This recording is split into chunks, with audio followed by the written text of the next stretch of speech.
Hello everyone. Welcome to WorkinTool. Today, I'll show you how to screen record on Windows 10.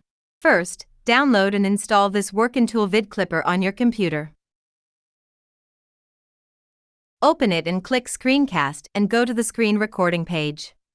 Then you need to customize the recording settings according to your needs. Here are 4 different sections for you to select: video screen, audio, quality, and format. You are also allowed to change the save folder location if needed. Lastly, you can start recording. Click the Start button to record or use the hotkey Alt plus F1 or Alt plus F2 to start/suspend/stop the recording. Once the recording is over, a notice like the one below will inform you that you can play the video, open the saving folder to check it, or directly add it to the editing function for further process. Here, this is how you finish screen recording on Windows 10.